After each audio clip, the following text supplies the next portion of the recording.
Alors, je reprends les 5 passages du poème de Parménide où nous voyons apparaître ces occurrences de la justice.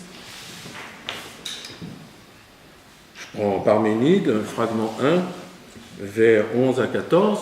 Je les lis rapidement, ça vous reconduira à les lire par ailleurs dans les textes, ou à les relire, bien sûr, à les réentendre, car nous les avons déjà trop vite parcourus.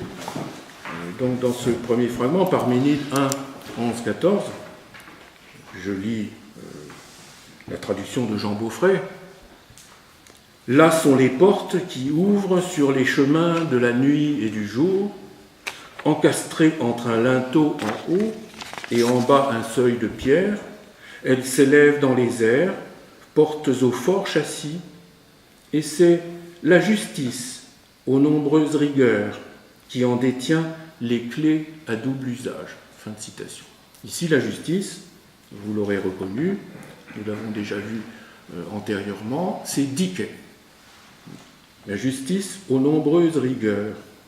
Elle est dite ici polypoinos. Polypoinos, c'est-à-dire qu'elle peut nous réserver bien des châtiments, des peines. Poinos, c'est la peine. Donc, il y a quelque chose qui peut être éventuellement menaçant dans cette figure de la justice. Et elle détient les clés à double usage. À double usage, c'est-à-dire qu'elles peuvent servir à fermer ou à ouvrir. Et elles sont dans cette ambiguïté. Ouvrir l'aletheia, ouvrir à l'aletheia, ou fermer l'accès à l'aletheia. Je laisse aletheia pour le moment intraduit, on va y revenir substantiellement. Deuxième passage, j'en avais lu plusieurs traductions, je vais ici en lire une seule, Parménide 1, 22-28. Toujours le grand fragment 1, qui est le prologue du poème, 1, 22, 28. C'est là qu'apparaît la déesse. Cette déesse que Heidegger interprète d'entrée, il s'en justifie, mais d'entrée, il l'interprète comme étant la déesse Aletheia.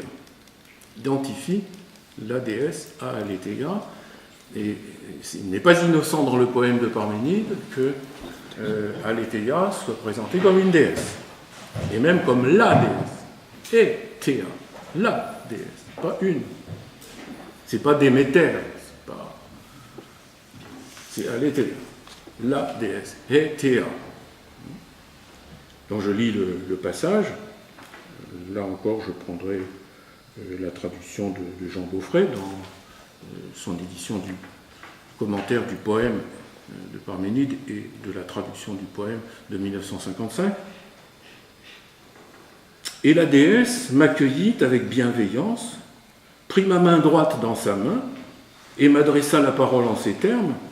Ô jeune homme, toi qu'accompagne d'immortels cochers, toi qui, avec ces cavales qui t'emportent, atteint notre demeure, salut.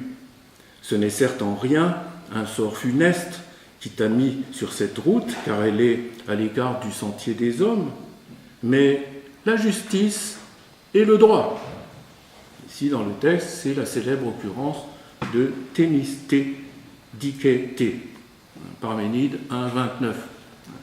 Thémis, dike, et Thémis et dike, étroitement adjointé par le t, qui est la liaison qui lie deux entités de manière strictement duelle et solidaire. Articulée, mais impossible à désarticuler. Thémis et dike.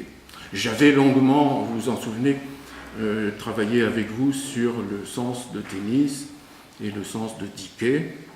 Thémis, plutôt la justice cosmique, la justice de ce qui est posé une fois pour toutes. Tithénie, Thésis, Thémis, c'est le statut, ce que quelquefois Heidegger traduit par Satzung, dit Satzung, ce qui est posé, ce qui est établi. Mais établi est valable même pour les dieux, établi éternellement, établi dans l'être même, comme une loi de l'être, s'imposant même aux dieux. et d'autre part dike, qui est plutôt traditionnellement la justice conventionnelle, la justice du serment, chose dite, chose due, de l'engagement. Chose dite, chose due, je ne reviens pas là-dessus, un dike, c'est la même racine que dikere, c'est la même racine que deiknumi, montrer. Montrer, dire. L'idée, c'est que la justice s'enracine dans la parole donnée, ce qui est dû parce que c'est dit, et que l'autre compte que je remplirai ma promesse. Il y a toute cette institution. Ici, elles sont liées. Temiste dikete, une seule instance. Bon, je vous fais remarquer que la traduction ici pourrait être différente de la justice et le droit. Hein. Mais évidemment, elle appellerait commentaire. Un thémis, ce serait peut-être plutôt ici la justice divine, comme on traduit habituellement chez les philologues, la justice divine ou la justice cosmique. Et puis, dike, ce serait plutôt la justice conventionnelle, donc le droit ici. Dans d'autres traductions, d'ailleurs, Beaufray traduit autrement que justice et droit. D'autres traducteurs traduisent la loi divine pour Thémis et la justice pour dike, etc. Bon, laissons cette deuxième occurrence. Quand Heidegger traduit ce passage, il lui arrive de traduire par Thémis par Satzung, je l'ai déjà dit, Satzung, c'est-à-dire ce qui est établi, ce qui est posé, la justice posée par acte de fondation, Satzung, de setzen, qui signifie mettre en place, poser, établir, instituer, c'est la justice instituée, et d'autre part, il traduit par Fug, dike, déjà, ce n'est qu'il traduit très tôt par Fug, puisqu'on a déjà trouvé un texte de 1932, un cours entier de 1932, où, lisant Anaximandre, il traduit d'emblée et s'en explique dike par Fug. Nous avons beaucoup travaillé là-dessus, je vous y renvoie. Donc, deuxième occurrence. Je rappelle rapidement les trois autres, comme ça nous aurons le paysage sous les yeux. Dans Parménide, alors fragment 8, cette fois, le grand fragment 8, sur lequel je vais être obligé de revenir tout à l'heure à un autre escient, parce qu'il est très riche et qui vaut pour fondement de l'ontologie métaphysique par excellence. Donc, évidemment, on s'attaque ici à un texte qui apparaît comme l'archive même de la métaphysique, sa racine fondamentale. Et Heidegger va essayer de la lire autrement, il va essayer de la lire plus difficilement, autrement. Lectio difficilior, toujours cette exigence philosophique de la lectio difficilior. Donc Parménide 8, 12-15, je donne ici la traduction de Beaufray encore. Jamais non plus la vigueur d'aucune assurance ne pourra concéder que né du rien, quelque autre que lui, l'être, puisse à côté de lui éclore. C'est pourquoi, ni de naître ni de périr, par nul relâchement de ses liens, dike ne lui donna licence, elle qui au contraire maintient. Écueil, elle maintient la justice. Donc on voit ici cette fonction de la dike, sur laquelle j'avais appuyé mon commentaire dans la première séance sur les présocratiques. Ici, dike, elle a toujours un rôle de ligature. Elle lie, elle crée un lien et elle maintient. J'avais évoqué, je ne sais si vous en souvenez, mais un jour il faudra que nous allions y faire un tour, le fameux mythe d'Air le Pamphilien dans le livre 10 de la République, où on décrit le lien qui tient le monde ajointé et qui est comparé à ces cordes qui servaient à tenir la coque des galères. On desserrait les cordes de la coque quand on laissait la galère au repos. Quand on voulait la remettre à la mer pour faire la guerre, on serrait les cordes pour que l'ajointement de la membrure du vaisseau soit étanche. Et ensuite, on desserre, parce que si on laisse trop serré pendant longtemps à sec, ça fait éclater le bois. Donc on desserre. Donc le monde, il est tenu aussi par une ligature de ce genre qui est sous les auspices de Thémis et d'Iké, justement. Donc c'est une vieille histoire grecque, dont Platon, bien sûr, n'ignore rien en son temps. Donc ici, vous avez cette sorte de structure de la justice. Et on voit que, effectivement, la fugue, dit fugue, l'ajointement, l'ajointure, elle fait fond aussi sur cette idée de lien, d'alliance. Le terme qui dit lien ici, c'est desmos.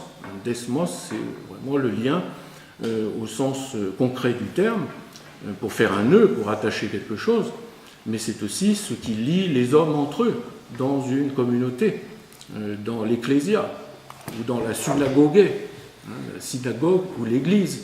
L'ecclésia, la synagogue, les deux modes de la communauté grecque sont toujours liés par des desmoi.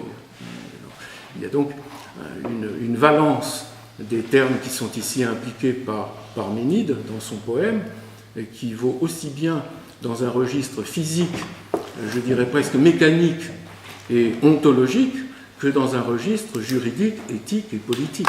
Vous avez tout cela d'un seul tenant dans cette métaphore. Alors est-ce que c'en est une? Est-ce que c'est une archimétaphore? Est-ce que c'est une de ces archimétaphores dont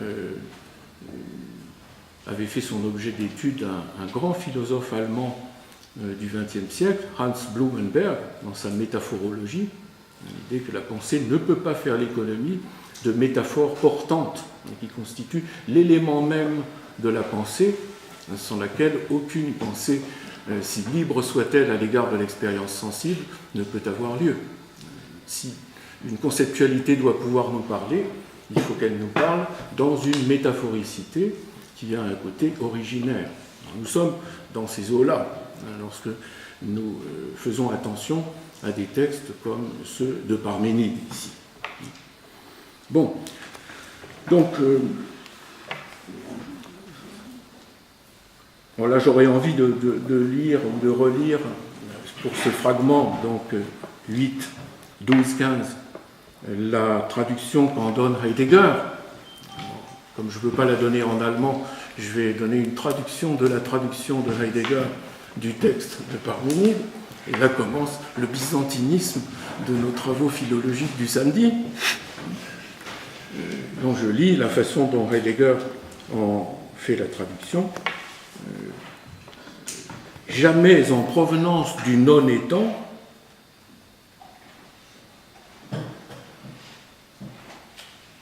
d'où, en quelque façon ou quelque part que ce puisse être, n'admettra la forte créance qu'advienne quelque chose en su de lui, eu égard à quoi, ni de naître ni de périr, à ce qui est, jamais Diké ne l'a permis, en desserrant ses liens, mais elle les maintient. Diké ne donna pas licence, traduit Beaufray, Diké ne permet pas, en desserrant les liens, que de l'étant puisse naître du non-étant. Voilà une première lecture. Il y a plusieurs lectures possibles du fragment. Et dans l'œuvre de Heidegger, Heidegger fera valoir les variantes, notamment le paix qui est ici, en quelque façon, quelque part, ou alors le mais. Est-ce qu'on lit mais, la négation, ou est-ce qu'on lit paix, qui signifie quelque part, en quelque lieu que ce soit. Lectio difficilior, paix, en quelque lieu que ce soit. Donc jamais en provenance du non-étant, en quelque façon, en quelque lieu que ce puisse être, n'admettra la forte créance qu'advienne quelque chose en su de lui, en su de l'étant, en su de l'être. Eu égard à quoi, ni de naître ni de périr, à ce qui est, jamais Diké ne l'a permis, en desserrant les liens, mais elle les maintient. la justice, instance du maintien de l'être dans ses membrures propres. Voilà la pensée ici de Parménide. Enfin, quatrième affleurement que nous avions lui aussi relevé, bon, c'est un affleurement difficile auquel Heidegger va consacrer de nombreuses analyses dans le détail de l'ensemble du passage. Donc, pour le moment, je passe sur ce détail, nous y reviendrons. Donc Parménide 8, toujours le grand fragment 8, mais un peu plus loin, 29-32, vers 29 à 32.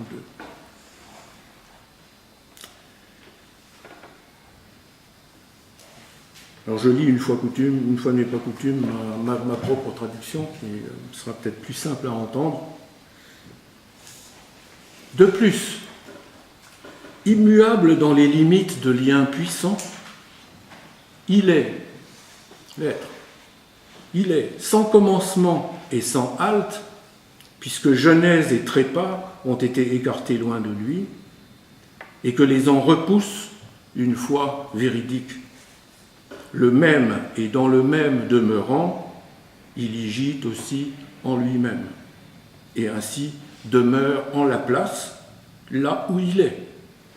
Car puissante nécessité, le maintien dans les liens d'une limite qui l'enclôt alentour, eu égard à quoi, qu'inachevé soit ce qui est, point n'est permis. Fin de citation. Ici, c'est la nécessité, l'instance du maintien de la cohésion de l'être, de la cohésion inébranlable d'Aletheia, c'est la nécessité. Et on voit ici que la déesse, car c'est la déesse qui dit cela, c'est la déesse qui parle. La déesse parle d'instances autres qu'elle. La nécessité, Thémis, Dike. Il va nous falloir interpréter cela. Elle parle d'autres instances qu'elle, qui n'ont pas l'air de lui être subordonnées.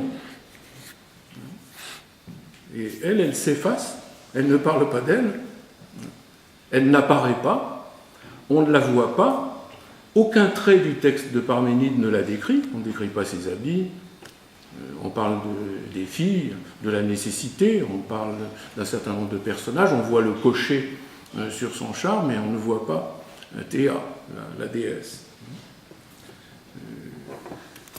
C'est peut-être elle qui voit, mais nous ne la voyons pas. Et le mot de Théa a un rapport évidemment avec théâne, qui signifie voir, devient théâtron, le théâtre, le spectacle. Eh bien, elle ne se donne pas en spectacle, elle reste en retrait.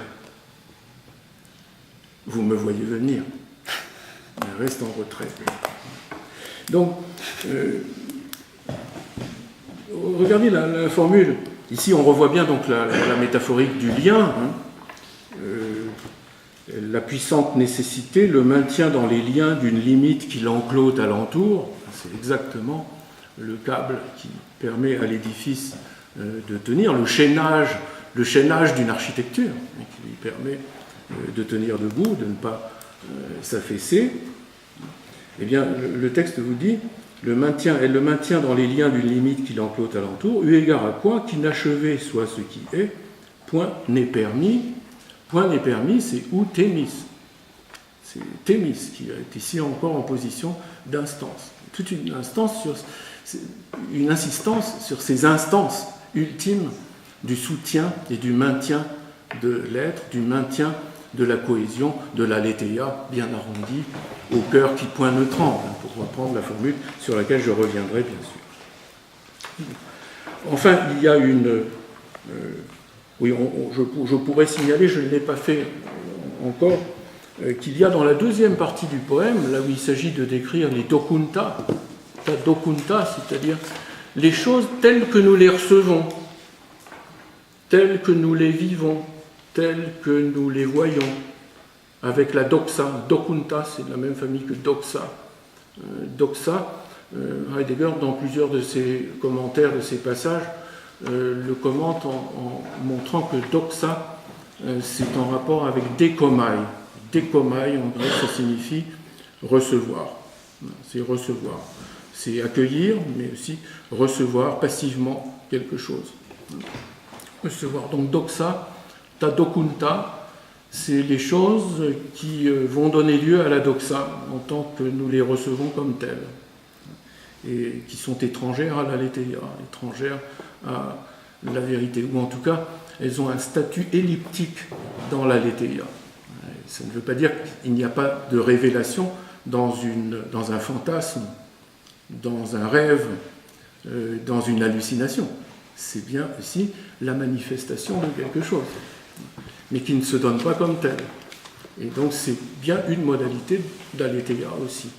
Mais elle est moindre, et par conséquent, elle est réservée à une deuxième partie du poème, après ce moment où la déesse a dit à Parménide, ou au penseur, après tout c'est peut-être à nous qu'elle le dit, nous sommes peut-être tous Parménides, ou avons vocation à l'être, ce qui n'est pas vraiment très commode. Donc elle s'adresse au penseur et lui dit: tu devras être averti de tout, d'aletheia bien arrondi au cœur qui point ne tremble, et des opinions des mortels, donc doxas, de ce que les mortels acceptent, prennent pour argent comptant, pour étant. Tu devras être averti des deux, de cette ligne de clivage entre l'aletheia et doxa. Donc il y a dans la partie 2, qui devait être très longue, c'était sans doute l'essentiel, d'après ce qu'on peut savoir, du volume du poème de Parménide.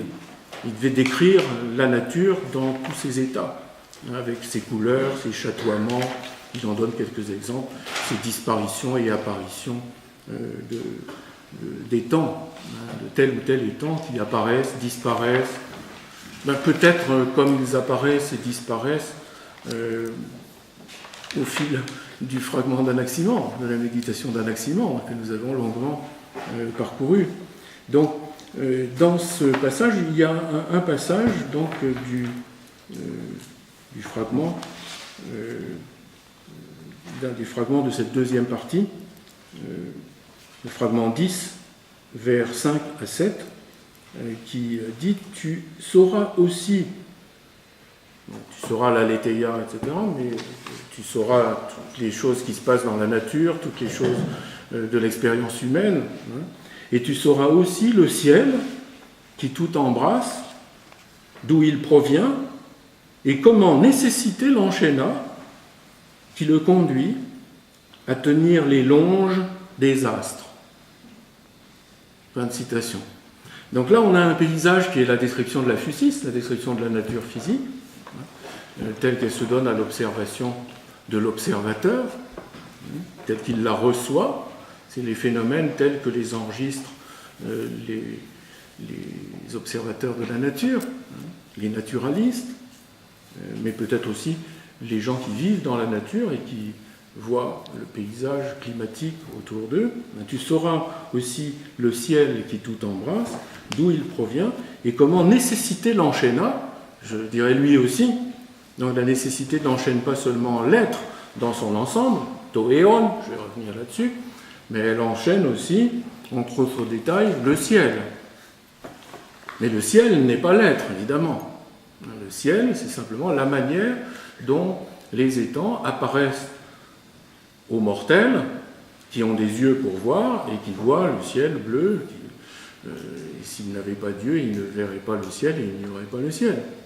Donc ici, il s'agit d'une description, d'une phénoménologie de l'apparence empirique du monde. De l'astronomie aussi, je suppose. De l'astronomie aussi, puisque précisément, nécessité conduit le ciel à tenir les longes des astres. C'est-à-dire, les astres tournent, mais les astres, sur leur trajectoire circulaire, bien sûr, sont maintenus par des longes qui les empêchent de prendre le large. Il y a toute une métaphoricité de la description de la nature. Là, on voit tout l'aspect de Parménide, Naturforscher, descripteur de la nature, à la Goethe, au sens de la phénoménologie de Goethe. On décrit la nature sous toutes ses coutures, sous tous ses aspects chatoyants. Bon, voilà, donc ça c'est pour la petite histoire, pour compléter un peu le tableau au passage pendant qu'on y est. Et puis, dernier affleurement de la justice, Parménide, 8 toujours, décidément ce fragment 8 est très riche, il va nous y falloir revenir quelque peu. Donc 8 vers 34 à 38, et c'est même 34 à 38, pardon. Et donc je donne encore une traduction. Là j'ai choisi la mienne parce qu'elle est peut-être plus facile à entendre et posera peut-être un peu moins de problèmes. Je la lis pour ce qu'elle vaut.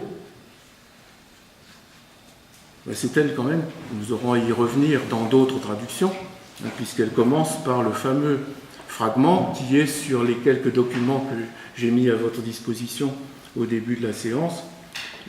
Toton testi noeinte kai uneken esti noema. Ah non, je ne l'ai pas mis, j'ai dû l'oublier celui-là. C'est le même en effet que penser, et ce en vue de quoi? Ce eu égard à quoi? Non, non, je ne l'ai pas mis pour ne pas alourdir ma feuille, excusez-moi.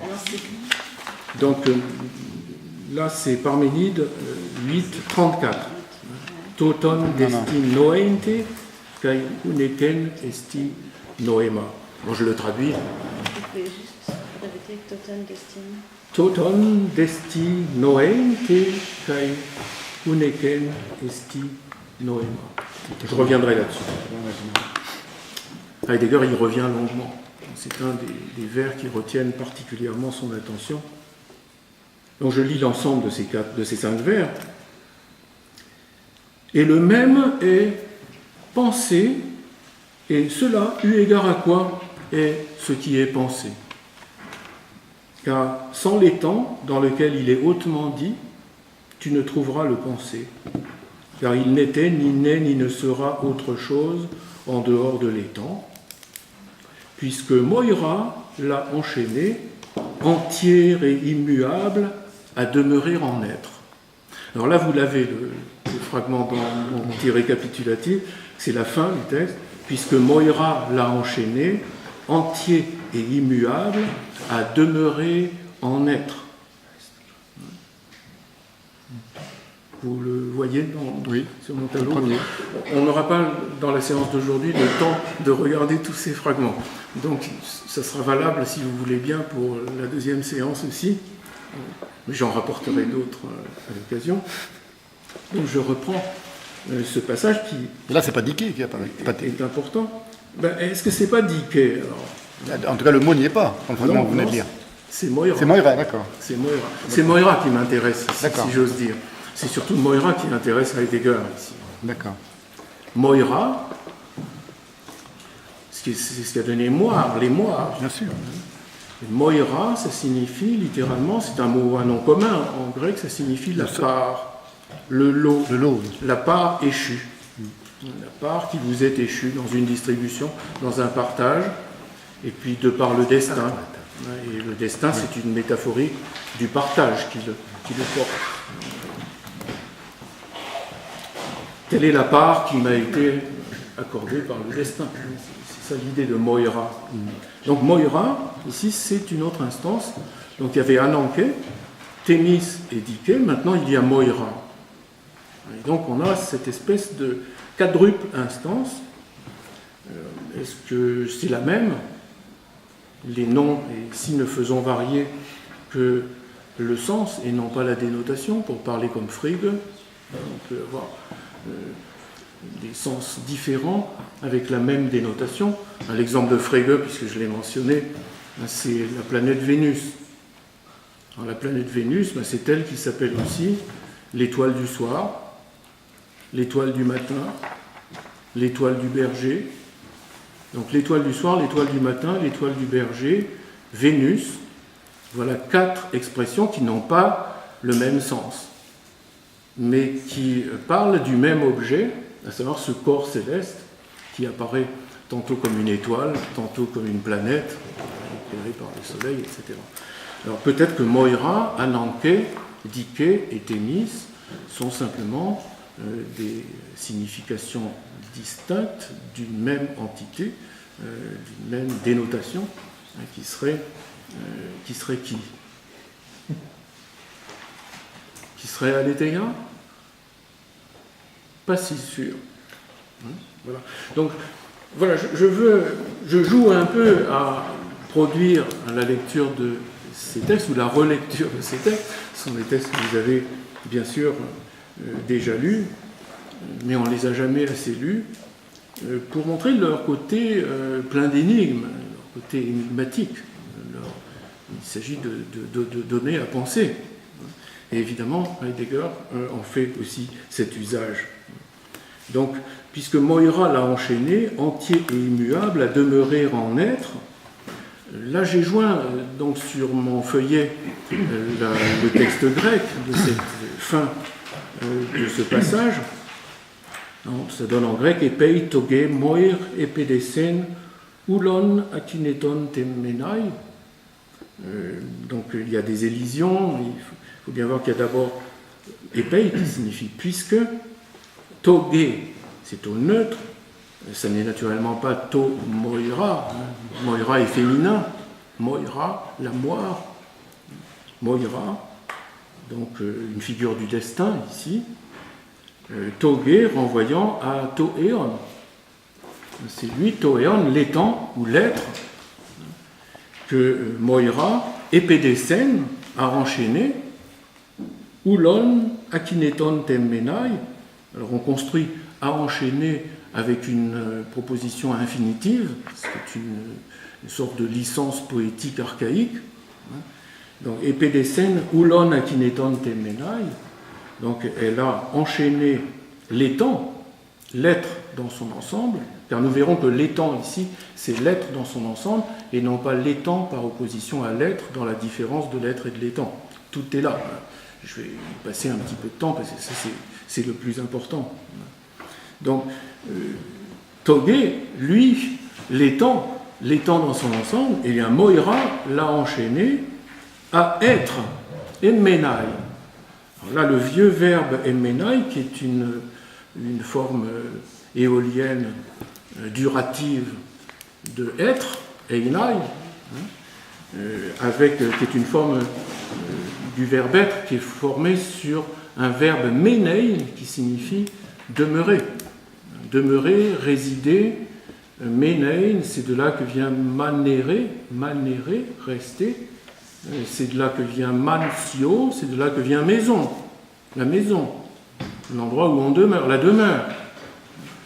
Là, on est dans le registre des verbes être qui signifient l'habitation et la demeure. Donc, avec un aspect de durée, emmenai. C'est presque imitatif, emmenai, c'est pas einai, c'est emmenai.